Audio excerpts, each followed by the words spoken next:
आपको नहीं लगता है कि मायावती कहीं ना कहीं शांत हो गई है? अब की बार जो जिस हिसाब से उसको लड़ना चाहिए था वो कहीं ना कहीं कमरे में बंद कमरे बैठ के डिसीजन लेती है और रोड पे क्यों नहीं आती? बहन जी देश की प्रधानमंत्री डिजर्व करती हैं, बन सकती थी अगर चंद्रशेखर भाई से मिलकर के चलें, लेकिन वो गलत हाथों में खेल रही हैं। इतना आप भी समझते हैं, मैं भी समझता हूँ।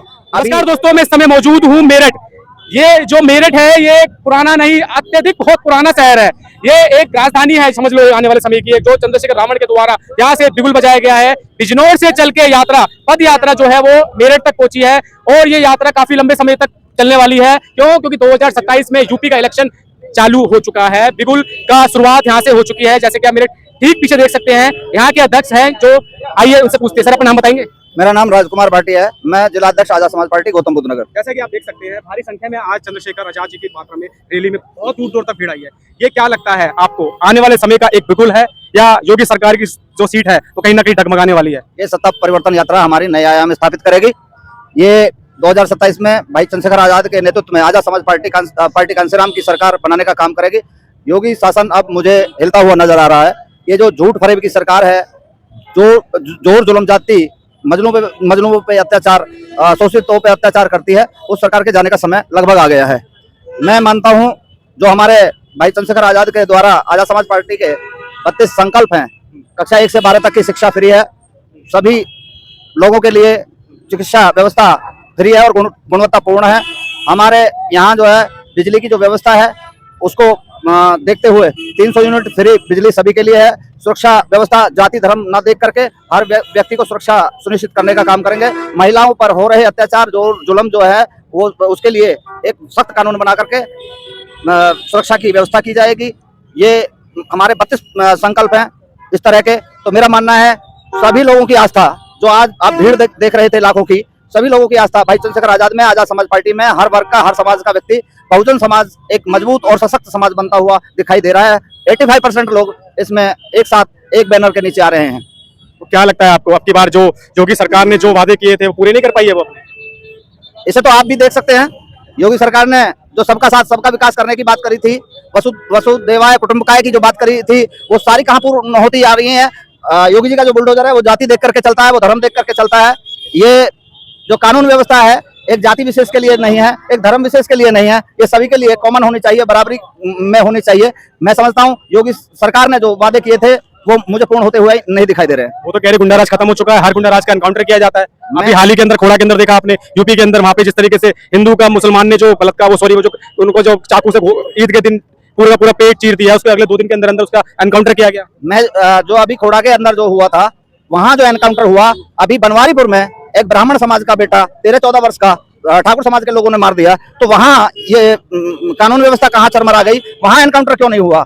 उसमें पोस्टमार्टम रिपोर्ट भी बदली गई है एक विधायक के आदेश से और प्रेशर में आकर के। तो मैं समझता हूं ये किसी वर्ग विशेष के लिए कानून व्यवस्था है, किसी धर्म विशेष के लिए कानून व्यवस्था है, किसी जाति विशेष के लिए कानून व्यवस्था है। आम जन के लिए कानून व्यवस्था कोई मायने नहीं है। हम लोगों पर आए दिन अत्याचार होते हैं, आए दिन शोषण होते हैं। अभी मैं अगर गौतम बुद्ध नगर की बात कर लूं तो सैतली गांव में एक पीछे दो मर्डर हो गए, अभी कैमराला गांव में एक मर्डर हो गया, साकिबपुर गांव में एक मर्डर हो गया, लूकसर गांव में एक मर्डर हो गया, बनवारीपुर में एक मर्डर हो गया, सिरसा गांव में एक मर्डर हो गया। आए दिन बेटियों पे बहुओं पे अत्याचार होते हैं। तो ये पश्चिम में पूरे में आप मेरठ क्या, गौतम बुद्ध नगर क्या, शामली क्या, सहारनपुर क्या, पश्चिमी उत्तर प्रदेश में पूरे में हाहाकार मचा हुआ है।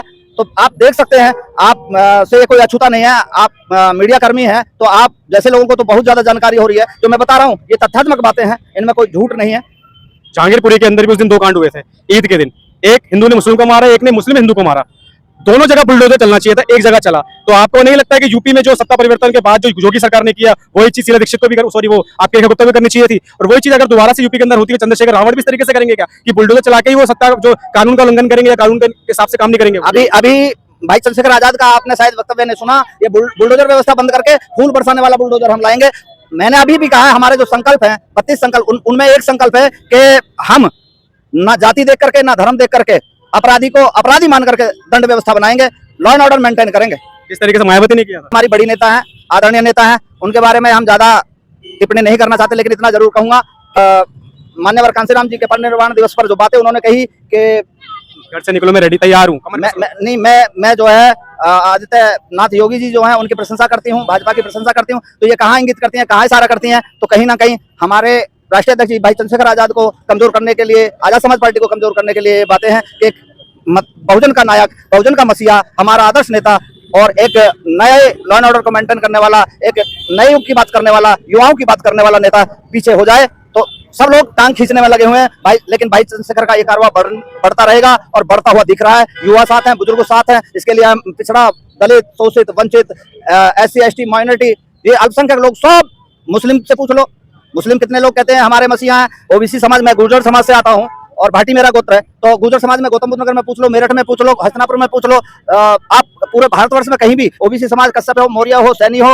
आपका पटेल हो, कुशवाहा हो, किसी से पूछ लो, OBC समाज बहुत तेजी के साथ भाई चंद्रशेखर आजाद के साथ जुड़ रहा है। उनमें विश्वास है, आजाद समाज पार्टी की नीतियों में विश्वास है, उनमें पूर्णतः आस्था है और हम भाई चंद्रशेखर आजाद को 2027 में मुख्यमंत्री के रूप में देखना चाहते हैं, बहुजन नायक के रूप में देखना चाहते हैं। आपको नहीं लगता है कि बहुजन बढ़ जाएगा, आधा मायावती की तरफ चला जाएगा, आधी समाज पार्टी की तरफ चला जाएगा? मेरा मानना है सबको हमने देखा, सबको जांचा परखा। बहन जी का सहयोग हमने 2007 में इस तरह से किया, माननीय कांसीराम के आंदोलन से बहुजन समाज, बहुजन लोग निकल करके एक साथ आए और 2007 में बहुजन समाज पार्टी की सरकार बनाई। वही चीज आज मुझे देखने को मिल रही है। भाई चंद्रशेखर के आंदोलन से प्रेरित होकर के सभी लोग, बहुजन लोग जो है, 85% लोग जो है वो आज चंद्रशेखर भाई के रूप में अपना नेता मान चुके हैं। बिजनौर से ये यात्रा शुरू की गई चंद्रशेखर जागरण द्वारा और ये यात्रा मेरठ तक चल के आई है। अब ये यात्रा कहाँ जाएगी? अब अभी हमारा जो 4 जून 2026 से बिजनौर से ये यात्रा प्रारंभ हुई, आज दूसरा दिन था। ये 5 जून मेरठ में क्रांतिकारी धरा पे यहाँ आज समापन हुआ है। अब शामली में, ये शामली, कैराना शामली में हमारी यात्रा होगी। ये पहला चरण हमारा समाप्त होगा। इसके बाद राष्ट्रीय कोर कमेटी, राष्ट्रीय नेतृत्व हमें आगामी कार्यक्रम से अवगत कराएंगे। जैसा कि आप देख सकते हैं, ये पद यात्रा आपकी बिजनौर से शुरू होके मेरठ पे आज जाके समापन हुई है और ये शामली में जाके खत्म होगी। ये समझ लीजिए कि आजाद समाज पार्टी ने अपना 2027 का चुनाव का बिगुल बिजनौर से बजा दिया है, जो कि आज आपको सामने सबने देखा कि भारी संख्या में लोग पूरे के पूरे अपने घर से चल के रोटी बांध के आए थे अपना पूर्ण समर्थन देने के लिए और तहे दिल से समर्थन दिया है। कोई पैसों से बुलाई गई है जनसंख्या नहीं थी और भारी समर्थन इन लोगों का, खासतौर पर युवाओं का समर्थन है। इस तरीके से अगर ये समर्थन मिला, क्या लगता है कि अब की बार सत्ता परिवर्तन होगा या योगी जी अपनी सीट को बचा पाएंगे? वो आपको पता चलेगा चुनाव वाले दिन। बने रहिए मेरे साथ, आपको पल पल की खबर देने के लिए नितिन, नेशन एक्ट से धन्यवाद। Thank you. बंद कर दे, चालू कर।